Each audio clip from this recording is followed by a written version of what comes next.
What is up? Welcome to the Bounce Off, Havy. Hi, P. So last week, P, you were, or even a couple weeks ago, just like not your heart really wasn't in it with watching sports. So I'm just curious in the past week, where you been with that journey?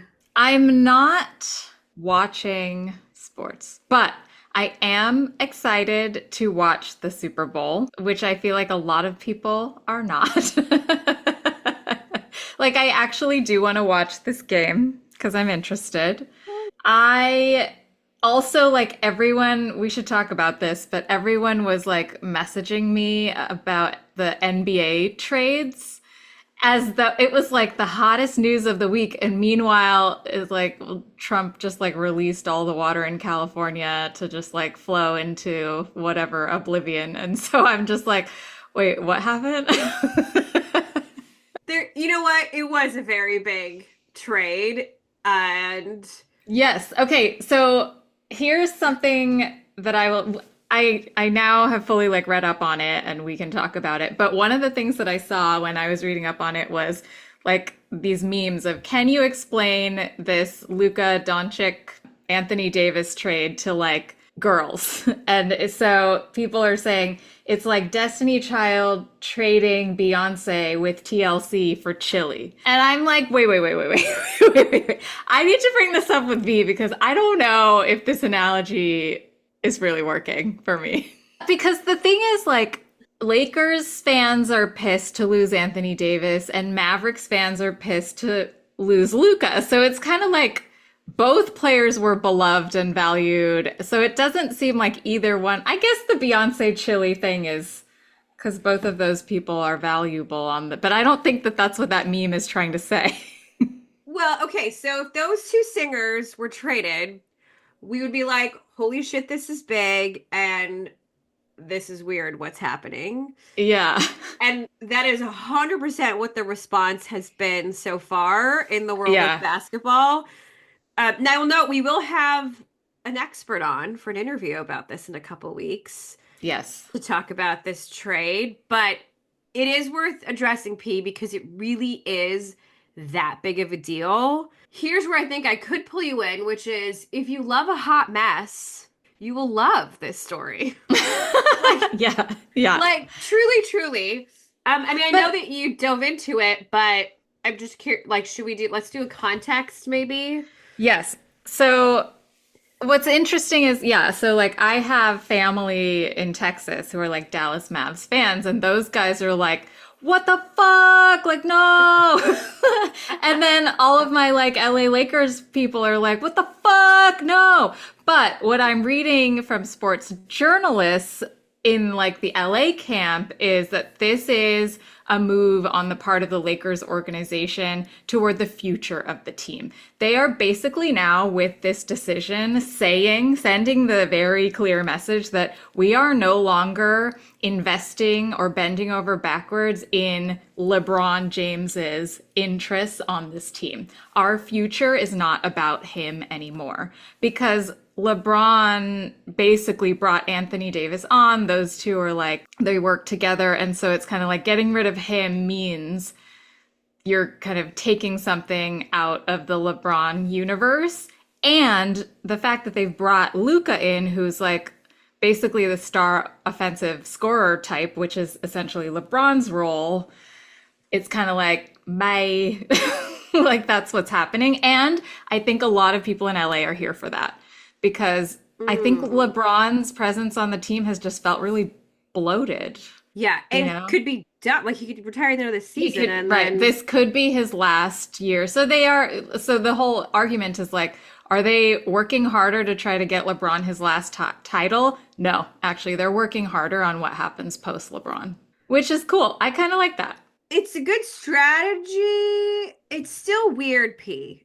Okay, it's still weird because You know what? I hold tell that me, thought just for a tell second me. because you know what I find super weird is like how much everyone keeps talking about like Luca being a fatty. Like that just I keeps coming up. Like the it's Mavs, like funny. I read that the Mavs are kind of like sick of him because of his conditioning issues and that he was due to like get a pretty high paying contract that they did not want to pay because they're like, Like it sounds like both teams did this for reasons, and but like, can we stop talking about him being a fatty? Like, come I on. know. There's like so many memes of his weight, and I was I just like, know. They and like articles like, does he weigh 230 or 260? Like I just saw something like that today.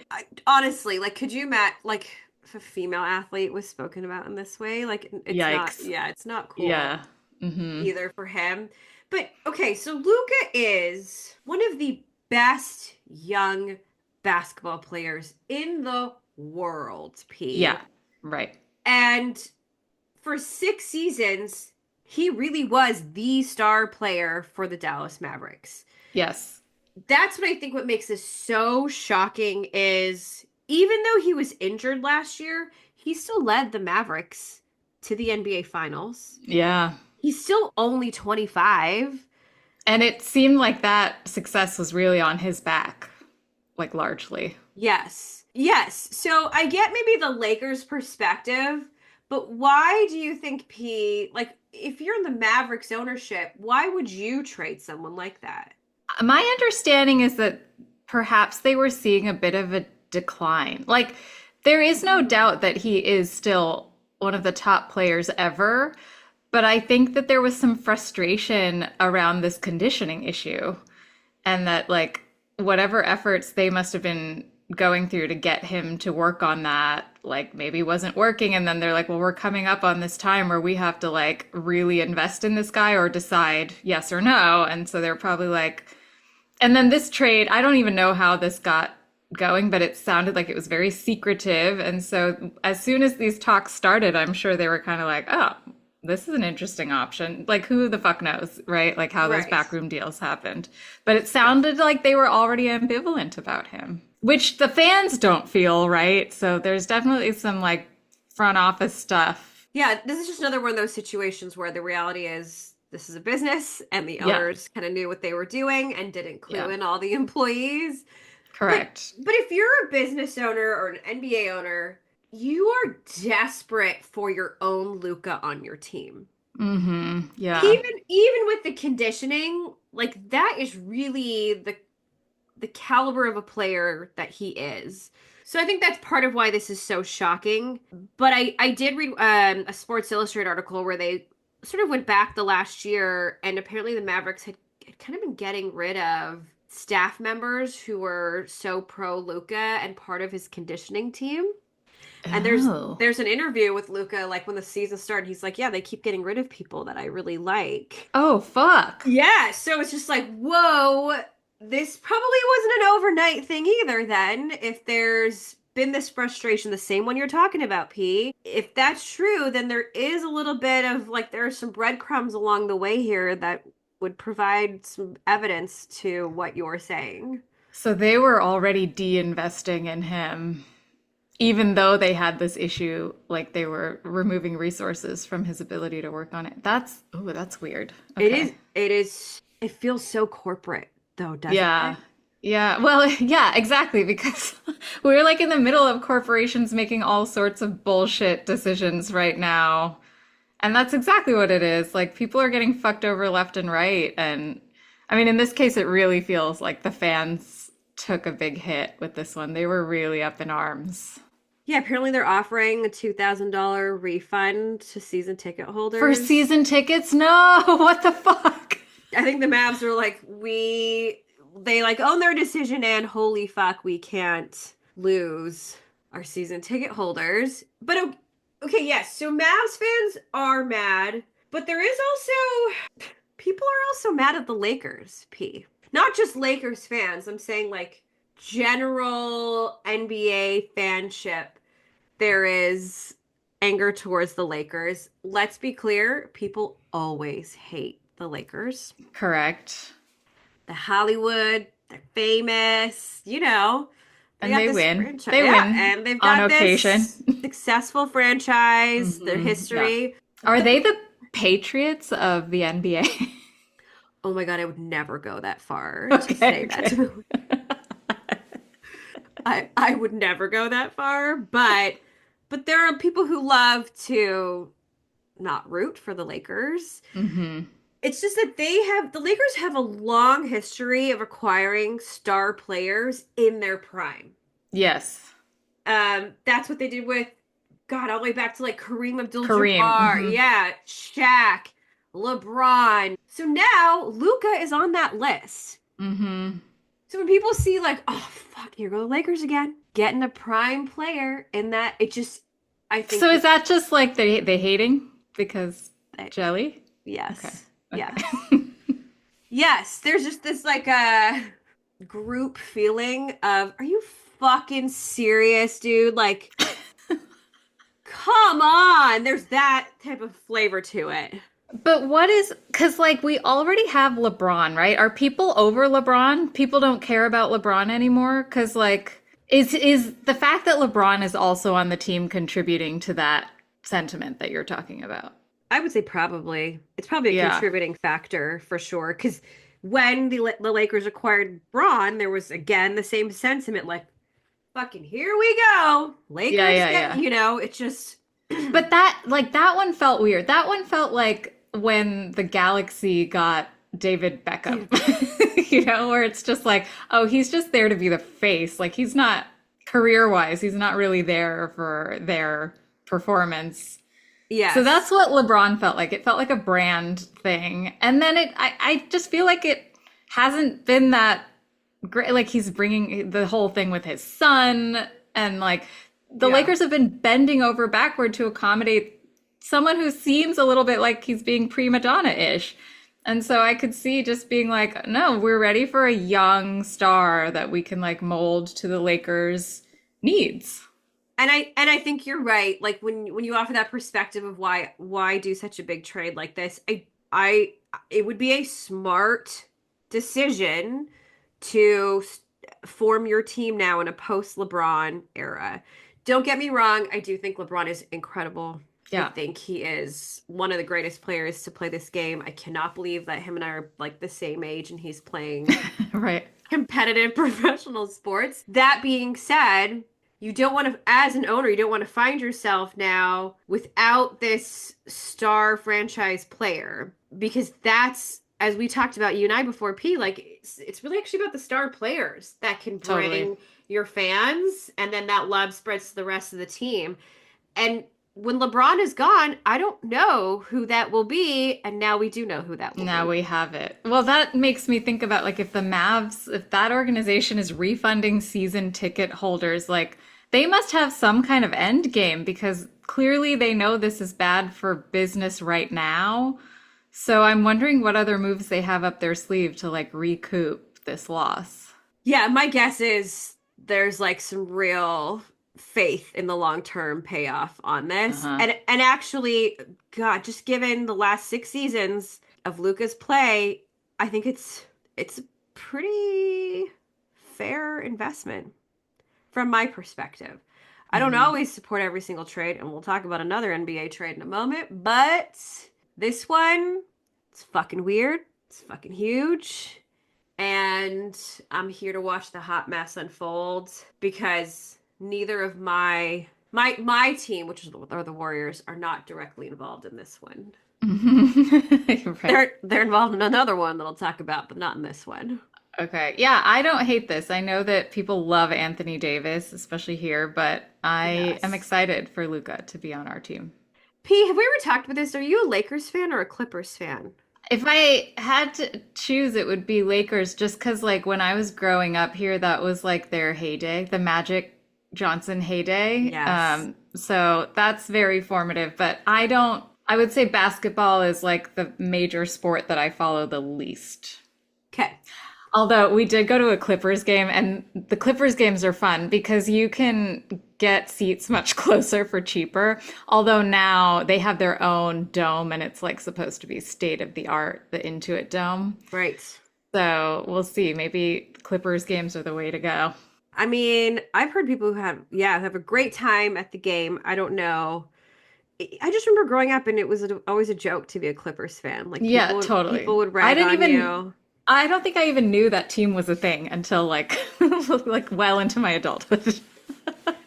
I just used it was either the Bulls or the Lakers for me Yeah, in growing the up. 90s, yeah, yeah. Yeah. Like I had a poster of Kobe on my wall and a poster of MJ and Scottie Pippen. And Mm-hmm. anyway, do you want to hear about the other basketball trade that I don't? Yeah, tell me. This one you kind of know a little bit about, Peace, so give yourself some credit here. I do. Update. Remember me talking about Jimmy Butler Uh-huh. and how he was no-showing to practices, etc.? Well, he got what he wanted, and he was traded. He got traded to the Warriors, P. And as part of this trade, my boy Andrew Wiggins is now leaving the Warriors. Shout out, Canadian in the NBA. Oh And no. he is such Andrew Wiggins is such a beloved player, not just by fans, but like even Steve Kerr, I know, like just loved coaching him. But as much as my heart, remember I was like, my heart's with Jimmy Butler. He just wants to find his joy again. I Mm-hmm. didn't want him to find his joy on the Warriors, though, Pete. We don't want his brand of existential crisis on your team right now. Yeah, yeah. Like I don't know if I loved. Obviously, we felt for him, and obviously this melancholy, whatever's going on. But I didn't love the way he was not showing up for his team. So I'm not feeling optimistic about this trade. But here's the other thing I will offer, and Warriors fans, please don't come at me. But honestly, P, the Warriors weren't really headed anywhere. Like they're still trying to figure out their identity right now. I heard that Steve Kerr, this is like the rumor that Steve Kerr and Steph Curry earlier this season weren't really wanting Jimmy Butler on their team. Uh-oh. But we needed someone, we need something to happen, at least like for the Warriors franchise. So this is it, I guess. I hate trades. I just hate them. Because it's like people get so attached to our people, right? Like there's all this stuff going on right now because technically our boy Kike Hernandez is a free agent and everyone is like, please God, no. Like do not let the Dodgers trade. And I just don't think they will because I know they know the value that he brings, not just as a player, but like, come on, So like, did Luca. yeah, He no, talked totally. to the Mavericks fans and they would say he fucking does the That's same. That's sad. Yeah, no, I hate it. I hate it because then your players end up on different teams and then it starts to become very confusing like where your heart should lie. This is it. This is, I mean, you and I've talked about it. Sometimes it's easier just to like be a fan of the individual athlete than the Yeah. team for this Yeah. exact reason. I mean, listen, I'm hoping Lakers fans give Luca a really great chance and a big warm welcome, and the Mavs fans do the same for AD because they know this, they know what they're walking into. They know Yeah. how fucking big this was. And to not Crazy. boo them, which is probably a great segue into my next. Okay. P, listen, politics bleeds into sports. Time and time Yes. again, we say it. Lately, you and I offer a great perspective on this. It's really this Canada-US, Mm. quote unquote, are we doing tariffs? Are we not in a trade war? Are we in a trade war? What's happening? So sad.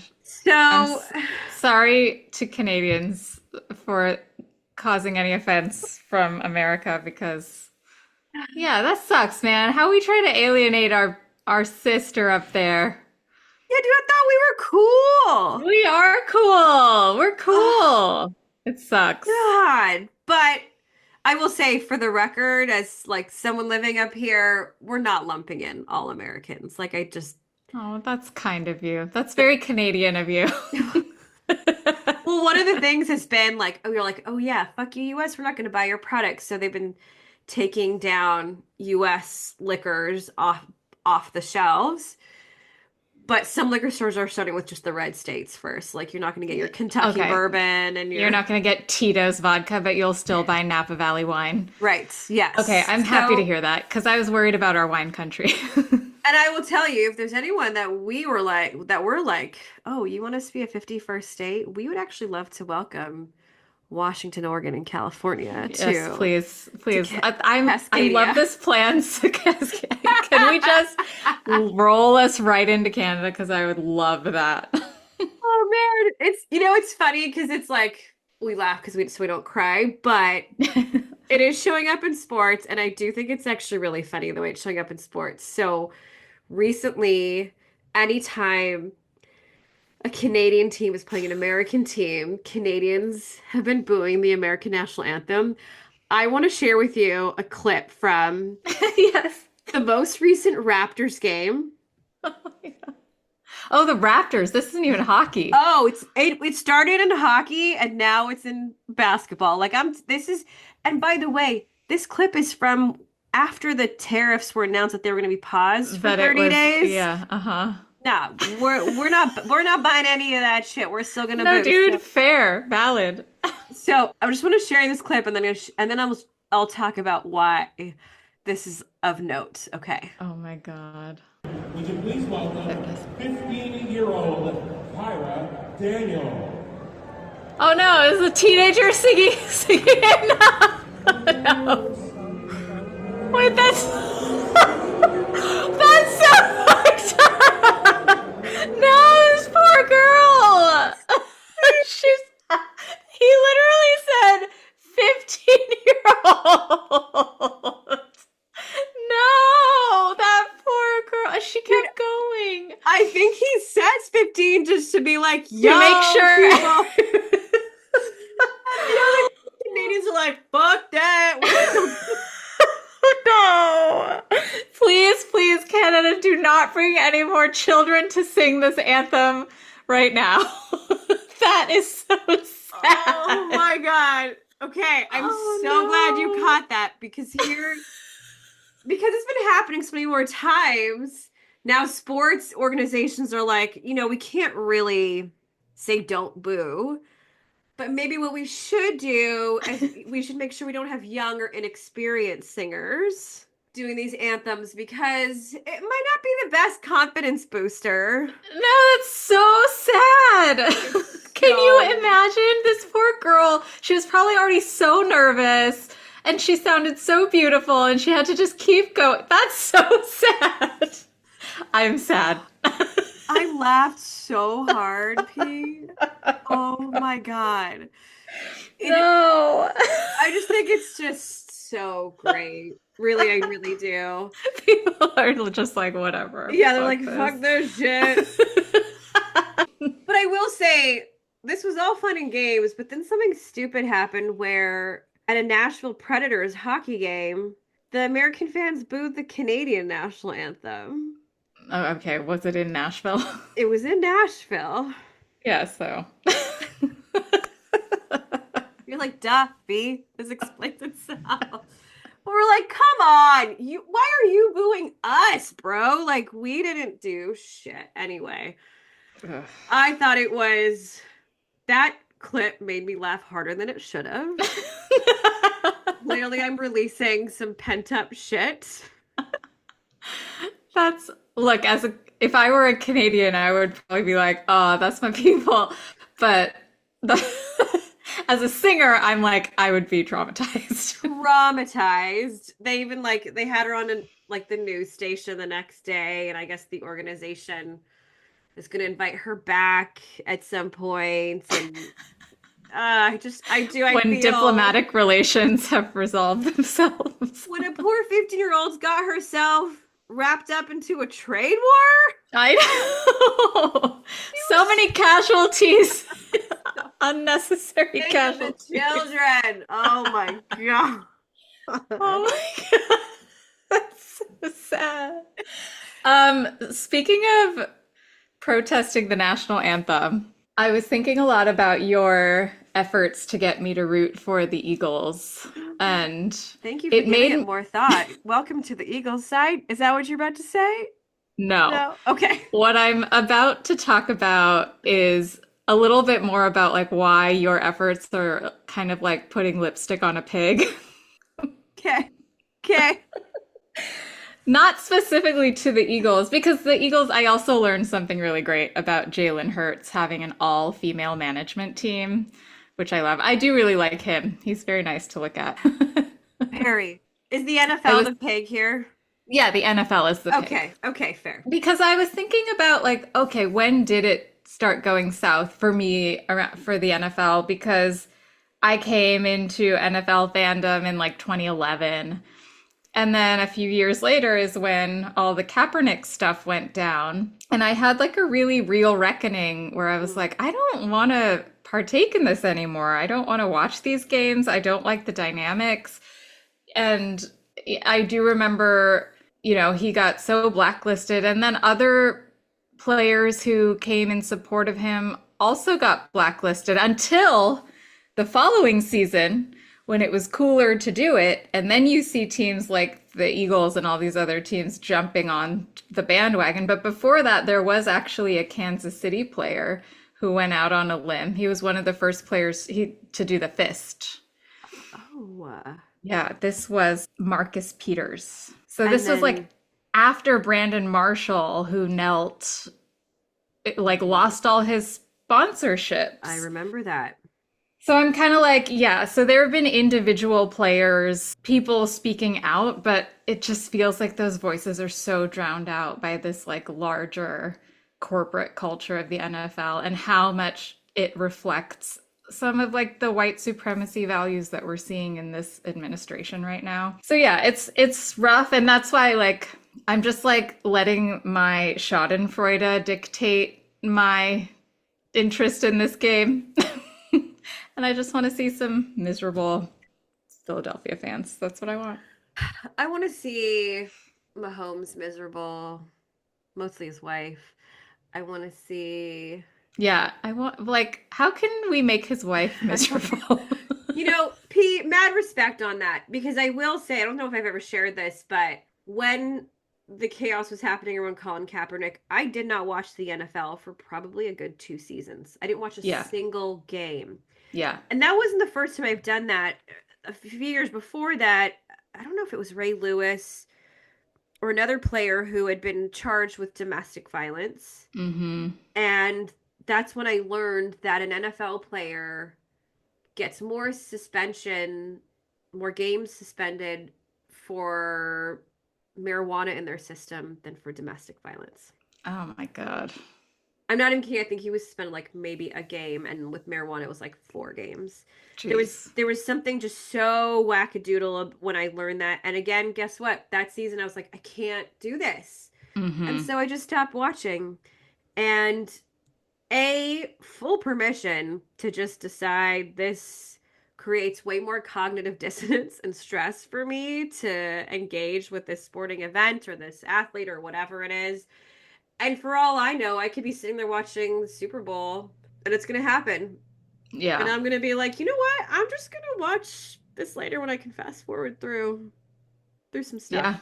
I love fast forwarding in football because there's like, for the whole fucking 3 hours you have to sit there, there's like 8 minutes of gameplay. So it's Well, annoying. exactly. And truthfully, nowadays, like it's 2025, y'all. We don't need to be watching the Super Bowl to get the commercials.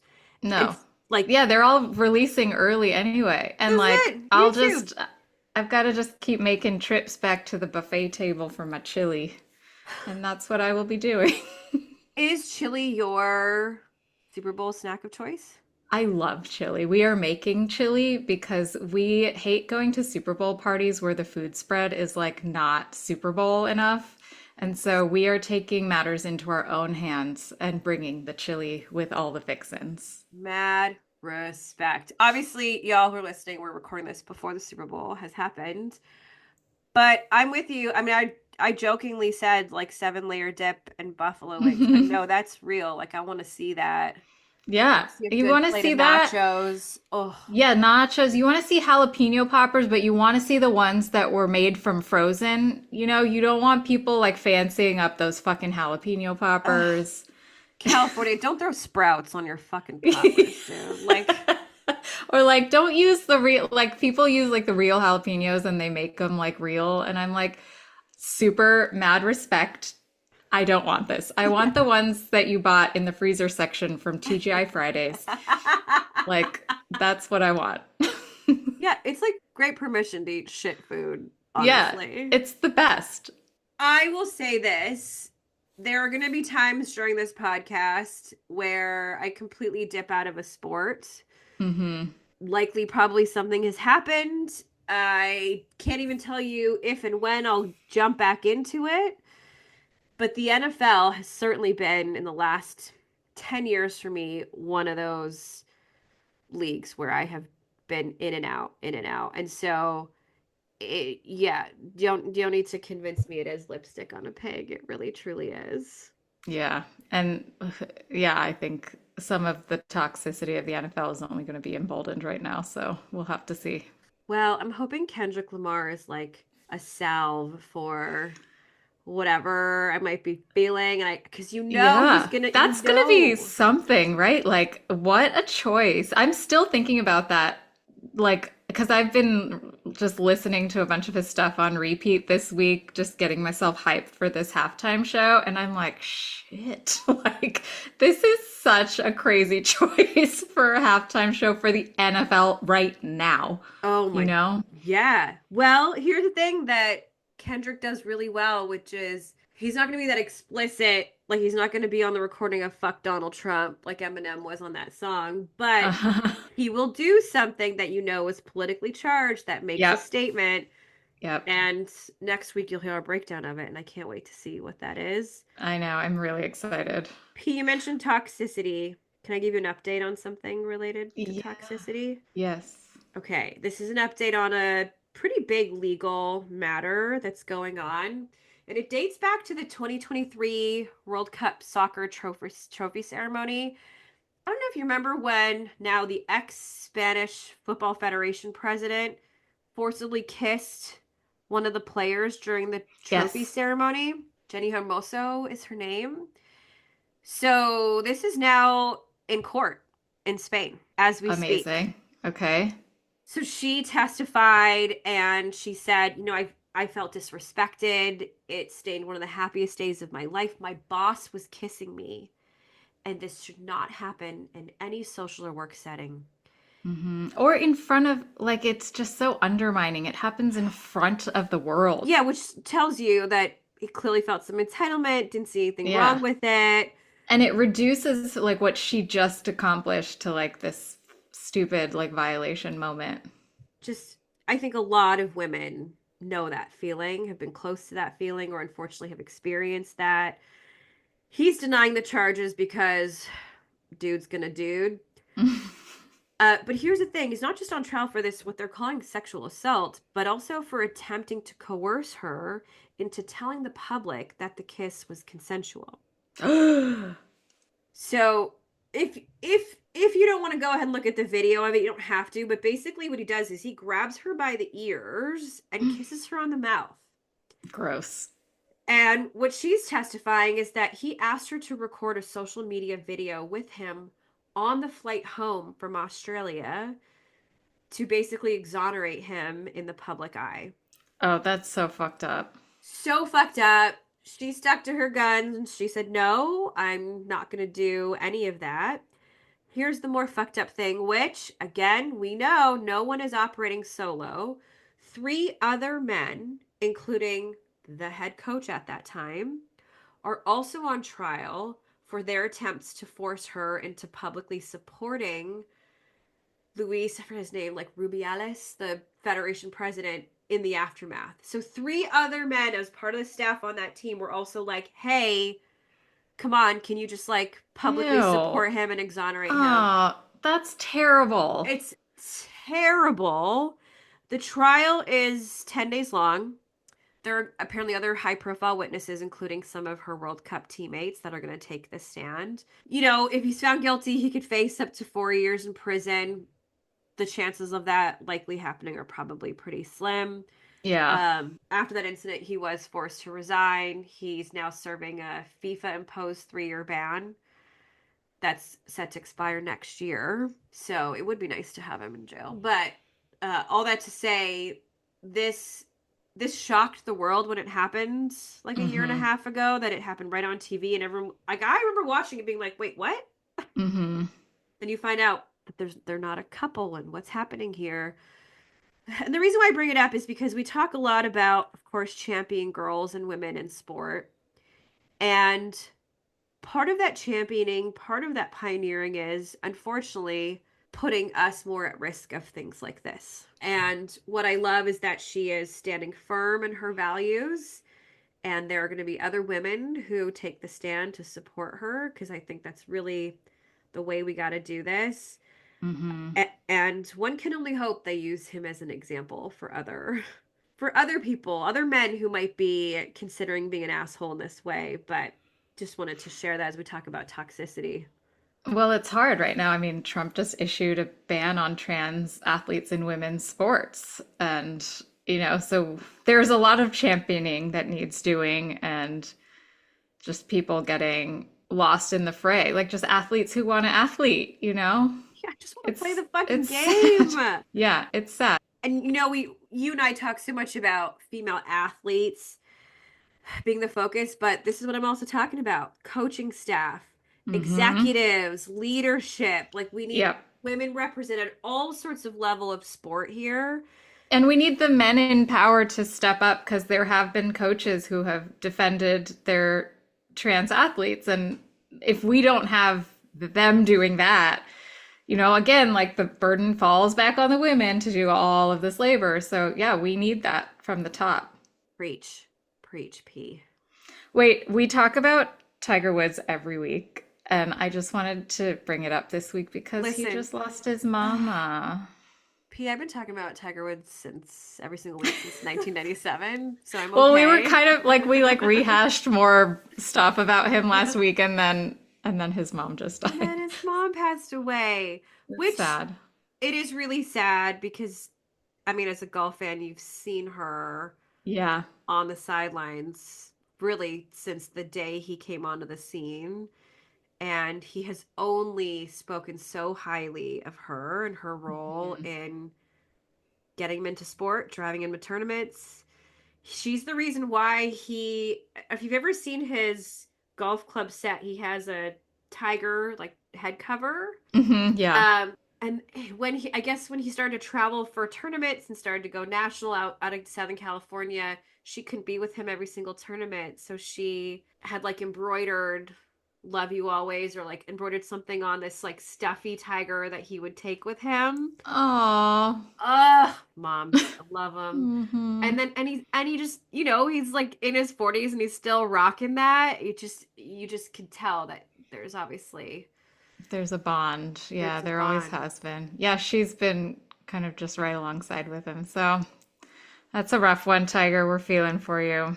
And Tiger, don't drive right now. Maybe just get a driver and I want to go back to your question about like right now with everything going on, what's getting me hyped about sports. And actually, something did come up. Two things. tell me. One is we're only like a year out from the Winter Olympics, which is exciting because I love the Winter Olympics. Love. I know. I remember you saying that to Patrick that you love To the Patrick, Winter I Olympics. love it. But one of the things that got me really excited over the past couple like rounds of Winter Olympics is my girl Chloe Kim. Mm. She is a stud of a snowboarder. She is a SoCal Asian queen. And she just broke a record for the most women's snowboard halfpipe titles in the X Games. And she landed a double cork, which has like, I think never been done by a woman. Whoa.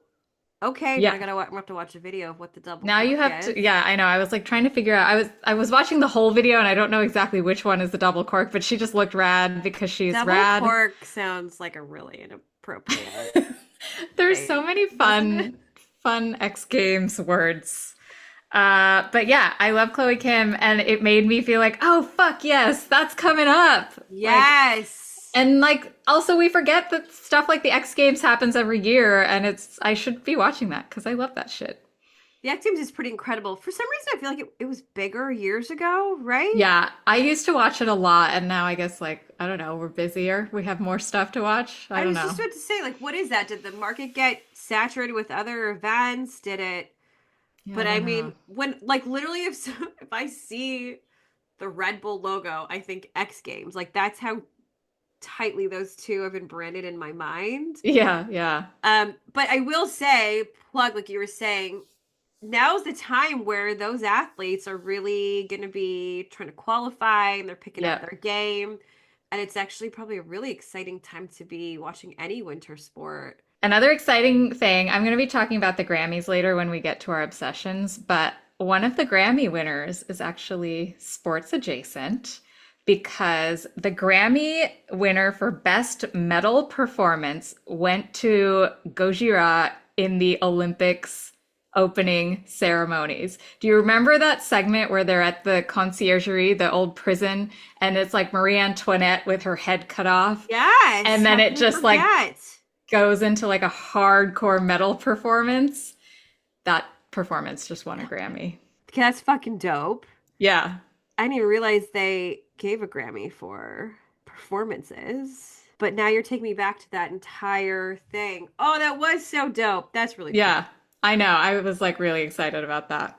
Okay. And then one more piece of news that's going to be complicated and give you some feelings is I just that. learned that Narendra Modi, Indian, India is going to go for the 2036 Olympics bid, which I'm sorry, this might make me an asshole, but I thought it was like the funniest news of the whole week. I saw it on like CNBC because my dad had it on, and they brought some like foreign minister on to talk about because someone was like, "Yeah, so obviously the biggest question is infrastructure." And this foreign minister just goes, "Yes, well, obviously what we're really thinking about is sustainability." And I'm like, "Oh, is that what you're thinking about?" Oh, really? Maybe you should think about how some of these private sectors should stop polluting your cities so that you can get people to actually come there. Oh my God. I was like, what? Can I even name one big stadium or one big? Yeah, she's like using existing venues. I was like, wow. I mean, cricket stadiums also though I don't think cricket seats a lot of fans. It doesn't. And usually it's like open. Open, There's a yeah. big one in Goa. And I think I only know that because Coldplay just played like a really huge show there. I just do not understand. Yeah, like which city would it be? Oh my God, dude. Can you imagine? I, So, like, this is also sports washing. yes, there we go. Like, India's jumping on the sports washing bandwagon, and They're like, I what just, crimes are we trying to commit in the next 10 years? And then let's yeah, plan to cover it up at the end with the Olympics. yeah, we're about to engage in some ethnic cleansing, so 2036 seems like a good time to bring the Olympics here. Oh wait, I actually had a story for you that I don't know if you know, but I feel like it's right up your alley, which is the Met Gala announced their committee, Uh-huh. and it is just like chock full of athletes, dude. Amazing. Oh, so LeBron, speaking of LeBron, LeBron is like an honorary chair, and Lewis Hamilton Oh, is yes. also going to be, I think, a co-chair. It's like all athletes: Angel Reese, Simone Biles, Carrie Richardson, and Shut up. I love this. I know. Oh my God. I was like, you're gonna love this. And there's like non-athletes like Coleman Domingo and Oh, Pharrell and Asa. Yeah, so you can notice. So the theme for this year's event is gonna be super fine, tailoring black style. And it's it's going to be amazing. I cannot wait for all of like the exciting suiting outfits that are going to come up this. that's it. It's like, you know how the Met Gala works, like your own spin on whatever the theme is, but they really Yeah. want to focus on black men's style and Hmm. all the way dating back from the 18th century. And like the dandy kind of That's it. the dandy culture. Yeah. You got it. That's exactly it. So it made me want to ask you though, Pete, is this good for sports to intersect with fashion in this way? Always. Okay, tell me. Always. Tell me why. Tell me. Because, well, it heightens everybody's brands. I think all of the athletes that you mentioned have some sort of fashion connect, Yeah. and that's visually how you build your brand. So I love that. But I also remember a lot of what brought me to watching like tennis matches was Maria and Serena's outfits. Maria was a Nike spokesperson and she had the best dresses. Oh, And yes. Serena was always making some sort of statement every time it was really exciting just to see what she was going to do. So, And she's kind of a regular, like her and Venus at the Met Gala. Like yeah, they've got, yeah, yeah, yeah, yeah. yeah. I just think I love that intersection. A lot of athletes are in the fashion world, whether they have like a shoe brand or whatever. And I love seeing that side of people, and fashion really excites me. So I love when we also see it, in these different areas because it'll bring me there. Same. I can't wait to see the play on it. Feels like an important year to be spotlighting these athletes and this fashion style. So, Yeah, I love will it. it be weird to see like Anna Wintour and this older white woman, like just like Chuck, middle of the committee, walking down the carpet? Of course, it's gonna be weird. I hope she finds a way to not center herself. But anyway, as soon as I saw those names and when Met Gala, I was like, oh, I gotta tell P. Love it. I can't wait to see everyone in some sort of suit. All right, V, what are you obsessed with? The most millennial shit ever. P. Uh-oh. We have actually briefly talked about the O.J. Simpson trial on this show, but there was a recent Netflix docuseries on the O.J. Simpson trial, and damn it if I didn't binge that, and it Okay, I need captivated to know me. because I'm like, oh, I feel like we've seen a lot of not only have we seen a lot of documentaries and now scripted series about this, but this was one of historically the most televised things in our history. So I'm kind of like, do we need this documentary? So you're saying yes, we do. I'm gonna say yes because, okay, I had the same perspective. I was like, come on, dude, how much more can I see of this? Clearly more because I hit play on the fucking thing. Okay, now, yes, I was like 11 when this trial happened. I'd come home for lunch and watch it. I've talked so much about how Hmm. it was the first time not only did I really understand how like a prosecution versus defense dynamic works, but really about race relations. And in this docu-series, there is evidence I'd never heard of that existed. Okay. There are sub stories involved in some of the players that I've never heard of. They interview like Christopher Darden's in there, one of the jury members is in there, one of Johnny Cochran's lawyer team members is on there. Did they They get Kato? and Cato Yes, I need more Kato. is on there Okay, being sold. interviewed. But what I loved about it is they also talk about contextually what was happening in LA, this is post Rodney Love. King, Yep.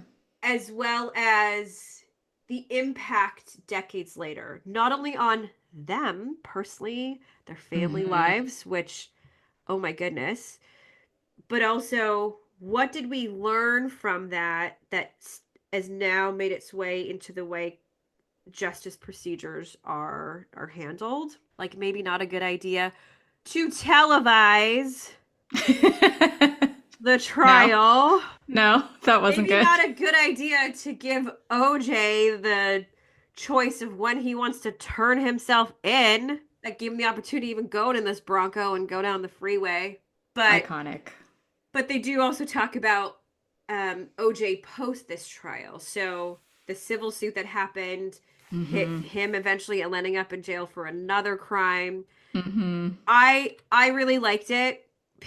I was blown away at some of the items that would have been key evidence that were never presented in the What the fuck? trial.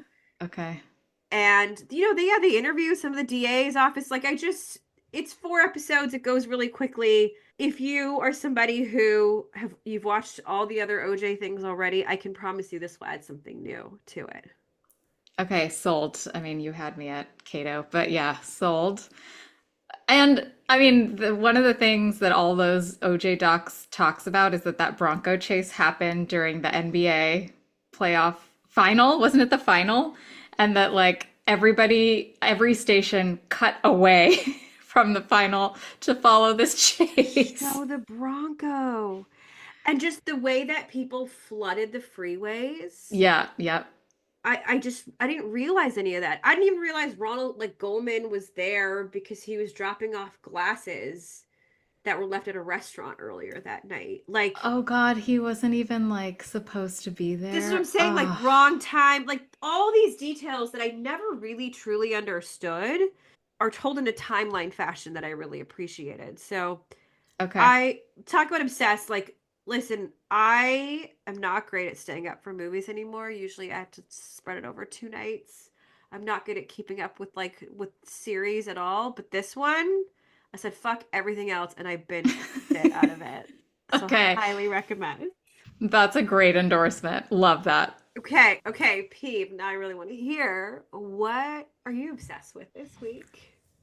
Okay, this might surprise you, but I'm going to use it as evidence that P can change her mind about things. I'm very firm and impassioned on my opinions, but the Grammys just happened.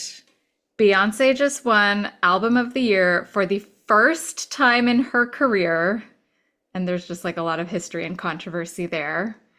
And we just had talked about last week her halftime performance in the Christmas game. So it made me want to go and listen to the entire Cowboy Carter album from beginning to end. And I have to say, I like one of the issues I have with her recent albums, like several of them, is just like the use of interludes. And I know that she's trying to tell a story, but I just remember like the interludes of yore, like in the Yeah, 90s, where it was classics. like Janet's interludes were some of the best. And so I just don't feel the connection sometimes with some of Beyonce's interludes. But that said, there were so many songs on that album that are just so beautiful. And I just listened to them over and over. And I was like looking at the lyrics because I know she always has a message and I love it. And I love that Yes. she won. And I Okay. really think this is a special album. And I'm glad that she won for this one. So I think one of the things that had happened was when this album came out, that Texas Hold'em song Yes. became like it just became the soundtrack to everybody's Instagram posts. And I think that that is the new overplayed on the radio, because I was just like, I don't want to hear this song ever again. It's so earwormy and it's annoying how much I have to see everybody's posts being like soundtracked by this song. But Yes. but now having gotten some distance from that, just like listening to it in the context of the album and then rewatching that performance, I am a fan of this country album by Beyonce. Wow, we love a self-aware girly, P, around these here parts. I, you know what I think I love about this reflection is it's not, yes, it's the songs itself, but there's this context of she's going into a genre that she's never gone into before, Hmm. that no one who looks like her really goes into. Yeah, that there's been such an erasure of the Black contribution to this genre, and now it's sort of like you don't belong here, and she just kicked that door back open. Yeah, she's from Houston, y'all. Like it's in Yeah, her blood. like that's hers. Yeah. I think, okay, so one of my favorite songs on the album is 16 Carriages. Yes, it's beautiful. And that's how she started her performance. And I remember just being so, like, just breathtaking. Beautiful lyrics, Yeah. sad, and you Mhm. feel it. And you're right. I think, if anything, the thought put behind the writing, right, Mhm. I think makes people probably feel really connected to her. Because keep in mind, one thing I actually really love about her is she stays an artist. I'm not seeing her endorse products on a commercial Yeah. or trying to market herself in this other way. Like she really just keeps it to being a musician and an artist. And I think that's why I struggle to connect with her because I think in Destiny's Child, I felt like she had much more of a clear personality, and I'm missing a sense of like who she is. And it is also all filtered through this very curated persona that she gets to Yes. be as an artist. And so I've Yes. struggled with that. Yes. I feel that. I really do. I feel like Alicia Keys is kind of in that same category too. Like you don't really see her trying to be up all in the magazines. Like she really is just wanting to be there as an artist.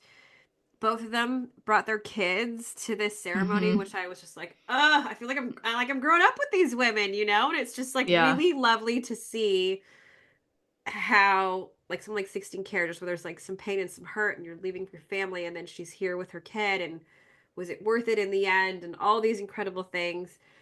That being said, her genuine shock Yeah. That Everyone's meme has been so fun. everyone has seen this meme by now.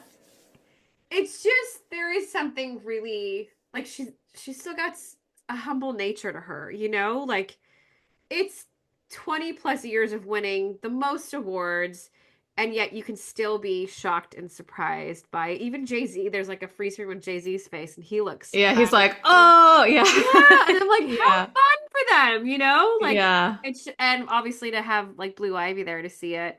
Yeah. Uh And her speech was perfect. yep, Yeah. totally. Totally. And cool if they had the firefighters give it Album Yeah. of the Year. So anyway, I'm with that. I'm with that, P. I think it's so dope that you went back and listened to it. Yeah. Just she's bookends the album with this American Requiem melody and idea, and it feels very apropos right now to be experiencing that album. Yeah. I thought you were gonna be like, and I went back to listen to Bootylicious. And here's what I learned. I love Bootylicious. A Stevie Nicks sample? Gimme. So good. Oh my God. Now actually I'm gonna go listen to Bootylicious. Can Oh, you handle P. this? I don't think you can handle this. Woo! Oh my God. And like the low rise. The aughts. Yeah, it was like, how long was your zipper on your pants? Like Yeah. that long. It's like, this is precarious. Your crack is right there. I I know it. cannot bend over right now. What were we thinking? That's dope, Pete. Glad you love that album. Thanks, V.